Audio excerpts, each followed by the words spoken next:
नाज़रीन, आज वो दिन है जिस दिन का पूरे पाकिस्तान को बड़ी बेसब्री से इंतज़ार था। आज ना ही पेट्रोल की कीमतों में कमी का ऐलान है, ना ही महंगाई में कमी होगी और ना ही किसी इलेक्शन का ऐलान है, बल्कि आज परीज़ाद का लास्ट एपिसोड रिलीज़ होने वाला है। मैं हूँ कुरतुलैन आरिफ और मैं आपको बताऊँगी कि परीज़ाद के लास्ट एपिसोड में क्या होगा और परीज़ाद ड्रामे के वो पहलू जिन पे जो आपकी नज़र से तो गुजरे होंगे लेकिन आपने कभी उनकी गहराई पे गौर नहीं किया होगा। नाज़रीन, अगर हम परीज़ाद ड्रामे की बात करें तो ये वो ड्रामा है जो ना सिर्फ पाकिस्तान में, पाकिस्तान के बाहर भी बड़ा मशहूर और मकबूल हुआ। लोगों को इसकी यूनिक स्टोरी बड़ी पसंद आई, जो कि पाकिस्तान के बाकी रिवायती ड्रामों से ज़रा हटके है, जिनमें सिर्फ सास बहू के झगड़े, एक लड़का लड़की की प्यार मोहब्बत दिखाया जाता है। तो लोगों को इसकी स्टोरी बड़ी पसंद आई। और अगर हम इस ड्रामे की बात करें तो ये ड्रामा हाशिम नदीम की तहरीर करदा नावल परीज़ाद पर मबनी है। नाज़रीन, अगर हम इस ड्रामे की बात करें तो कहानी की शुरुआत एक गांव से होती है, जहां एक बच्चा पैदा होता है। उसकी माँ उसका नाम परीज़ाद रखती है और उसके फादर कहते हैं कि तुमने इसका नाम परीज़ाद क्यों रखा है, क्योंकि बच्चा काफ़ी स्याह होता है। लेकिन हर माँ के लिए उसकी औलाद उतनी खूबसूरत होती है, उतनी अहमियत रखती है, तो वो उसका नाम परीज़ाद रख देती हैं। इसी तरह हम देखते हैं कहानी आगे बढ़ती है। वो वही लड़का बड़ा होता है और अपने स्याह रंग की वजह से और गुर्बत की वजह से उसे काफ़ी सारी मुश्किलात का सामना करना पड़ता है। लेकिन हम देखते हैं कि वो अपने ज़ाहिर से हट के अपने बातिन की वजह से, उसका बातिन इतना खूबसूरत दिखाया गया है कि हर कोई उससे मोहब्बत करने पे मजबूर हो जाता है। और अहमद अली अकबर ने उस किरदार को बड़ी बाखूबी से निभाया है।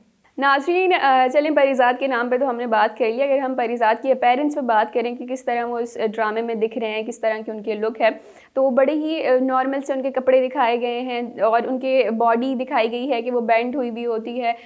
और इसके अलावा जो अहमद अली अकबर हैं, उन्होंने बड़ी बखूबी से उस किरदार को निभाया है। उनकी बॉडी लैंग्वेज से हमें देखने को मिलता है। अब जब वो कन्फ्यूज़ होते हैं तो वो अपने बाकायदा तौर पर हाथ हिला रहे होते हैं। उनके मुँह के एक्सप्रेशंस जो है बड़े कमाल के होते हैं। अक्सर हम जो है वो अहमद अली अकबर को रियलिटी में देखते हैं, हम पहचान नहीं सकते। हम कहते हैं कि वो ड्रामे वाले परीज़ाद तो बिल्कुल अलग है। और एक एक्टर की यही कामयाबी होती है कि वो अपने किरदार की वजह से जाना जाए, बजाय ये कि उसका असल नाम क्या है, उसकी असल शख्सियत क्या है।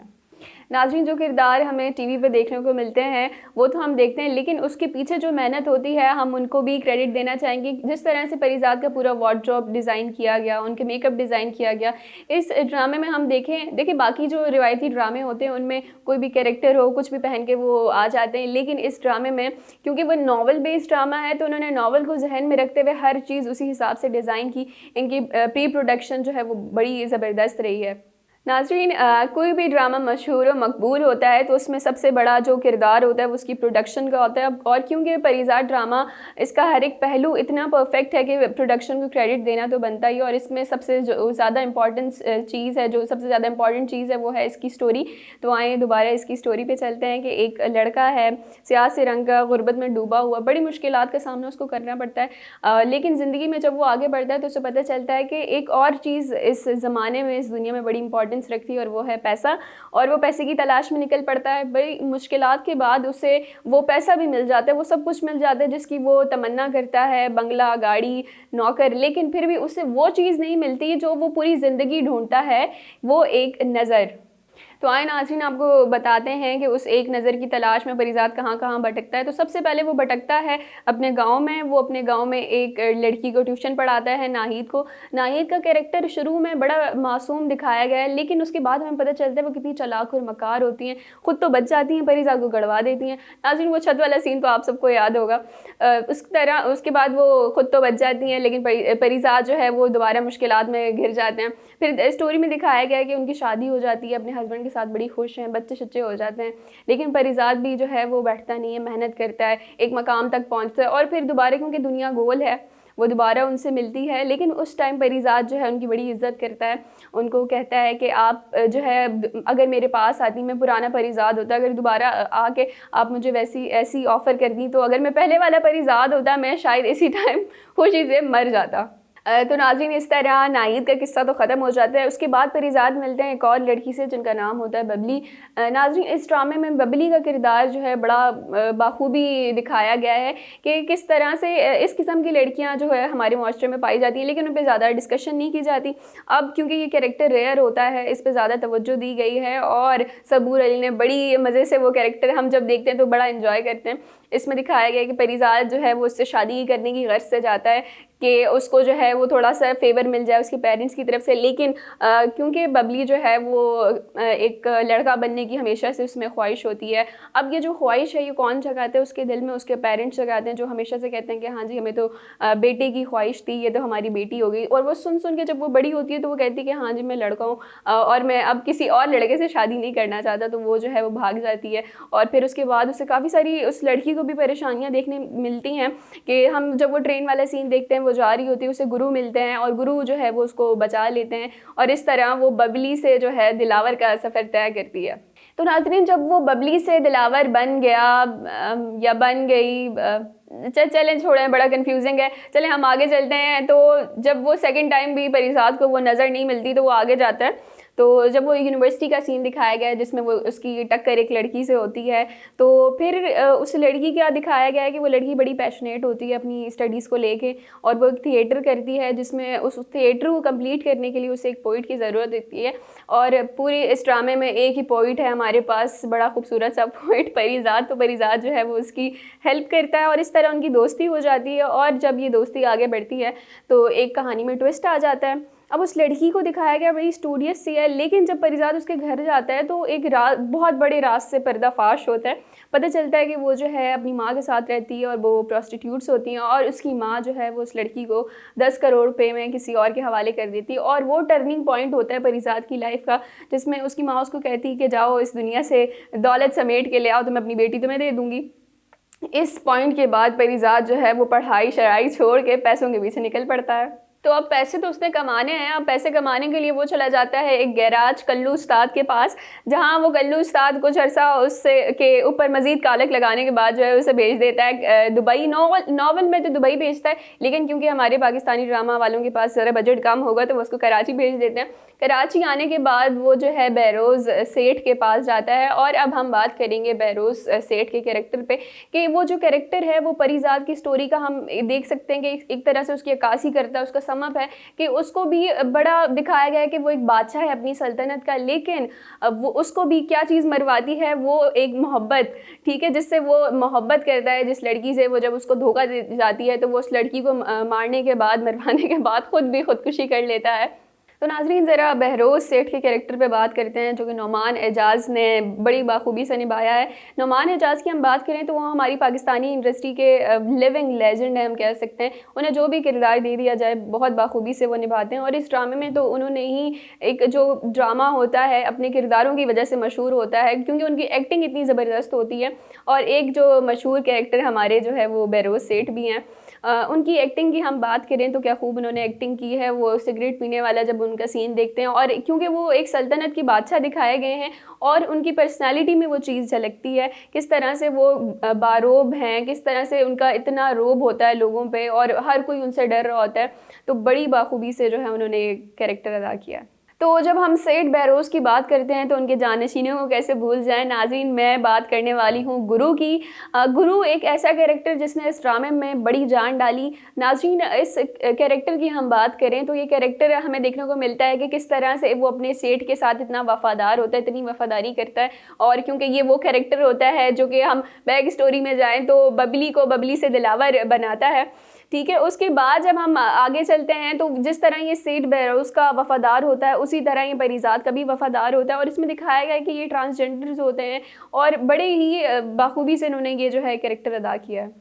और नाज़रीन, मैं आपको बताती चलूँ कि गुरु सिर्फ ऑन स्क्रीन गुरु नहीं है, वो ऑफ स्क्रीन भी गुरु हैं, बिहाइंड द कैमरा भी हैं। नाज़रीन, वैसे तो लोगों को पता है कि उन्होंने एक्टिंग की है, लेकिन काफ़ी लोगों को ये नहीं पता कि वो जो है बड़े ही बेहतरीन डीओपी हैं। एज ए डायरेक्टर वो काम कर चुके हैं और ये फर्स्ट टाइम तो नहीं था, लेकिन इस किरदार की वजह से उन्हें बड़ी मकबूलियत हासिल हुई है इस ड्रामे के बाद। और इसके अलावा जो हम एक और जानशीन बहरोज़ सेठ का है वो है फ़ेरोज़। जी हाँ, हम बात करते हैं उसकी, जो कि जब तक वो अपने सेठ के साथ होता है उसकी बड़ी हेल्प करता है, उसको बड़ा बचाता है दुश्मनों से। और जब वो सेठ उसका चला जाता है तो वो जेल में होता है और उसी सेठ की वजह से उसको भी फांसी हो जाती है। लेकिन वो इतना वफादार होता है कि उसकी क्या ही मैं आपको मिसाल दूँ, आपने इस ड्रामे में तो देखा ही होगा। तो नाज़रीन, जहाँ हम बहरोज़ सेठ के जानशीनों की बात करते हैं वहाँ हम परिजात के जानशीनों को कैसे भूल सकते हैं, जिनमें सबसे पहले नाम आता है कमाली साहब का। कमाली साहब ऑन स्क्रीन तो बड़े उनके वफादार नज़र आते हैं, लेकिन जब हम ऑफ स्क्रीन की बात करते हैं तो वो हमें पता चलता है कि वो उस ड्रामे पे कितनी तनकीद कर रहे होते हैं। अक्सर सुनने में आया, वो कहते हैं कि परिजात जो है वो बड़ा हड हराम है, उसको ये जो दौलत है वो मुफ्त में मिली है, जिसकी वजह से उसको उसकी कदर नहीं है और वो जो है इस दौलत को छोड़ के चला गया है। उनको ये लगता है कि अगर परिजात मेहनत करता उसको तब जाके ये दौलत मिलती तो उसको इसकी कदर होती। लेकिन अब देखना ये है कि इस ड्रामे में आगे क्या होता है। नाज़रीन, उस्मान साहब जो हैं, जो कि कमाली साहब बने हुए इस ड्रामे में, वो कहते हैं कि हम देखने को मिलता है कि किस तरह से ये जो पैसा, मुफ्त का पैसा इसको मिलता है परिजात को, वो उसके अंदर एक शैतान जगा देता है। हम एक और कैरेक्टर की बात करेंगे एनी पे, लेकिन वो ज़रा हम बाद में बात करेंगे। पहले हम आते हैं कि परिजात जो है वो एनी को हासिल करने के लिए, वो जो लड़का होता है शर्जील, उसका कज़न, वो उसको मरवाने तक पे आ जाता है। अच्छा, फिर उसके बाद वो आता है अपनी सर्जरी पे, जिसमें वो गोरा होने के चक्कर में जो है वो कहता है कि हाँ जी मैं इंजेक्शन लगवाऊंगा। लेकिन जहाँ वो अपने असल को छोड़ के नकल की तरफ जाने ही वाला होता है कि उसका ज़मीर जो है वो उसे मुलामत करता है और वो इन सब चीज़ों को से हट जाता है और ये सारी चीज़ें छोड़ के जो है दोबारा सिंपलिसिटी की तरफ चला जाता है। नाज़रीन, अब हम उस कैरेक्टर की बात करते हैं जिसका पीछे मैंने जिक्र किया था, कुरुतुलैन की। अब कुरुतुलैन तो मेरा ही नाम है, तो मेरा ये जो कैरेक्टर है मेरा बड़ा फेवरेट है। नाज़रीन, इस कैरेक्टर के अगर हम नाम की बात करें तो देखिए, ये जो कैरेक्टर है इसमें एक लाइन आती है इस ड्रामे में, वो कहती है कि मेरा नाम तो कुरुतुलैन है लेकिन मैं देख नहीं सकती। राइटर की हम बात करें तो राइटर ने जो नाम है किरदारों के उन्होंने बड़े सोच के रखे हैं। जैसे हम परिजात का नाम देखें तो उनकी शख्सियत से बिल्कुल हटके नाम है परिजात, क्योंकि वो बड़े सयाह होते हैं। और हम एनी की बात करें तो एनी अंधी होती है और उनके नाम को कुरुतुलैन रख दिया गया है इस ड्रामे में। अब हम इस किरदार के ऊपर बात करें तो इस किरदार को शुरू में बड़ा इनोसेंट से दिखाया गया है। उसमें हमें ये चीज़ सीखने को मिलती है कि किस तरह एनी अंधी होती हैं, लेकिन उसके बावजूद वो जो है अपने अंदर उन्होंने एक दुनिया बसाई हुई होती है। वो कहती हैं कि मैं जो हूँ अपने अंदर की दुनिया से बाहर की दुनिया को देख सकती हूँ, तो मुझे आंखों की ज़रूरत नहीं है।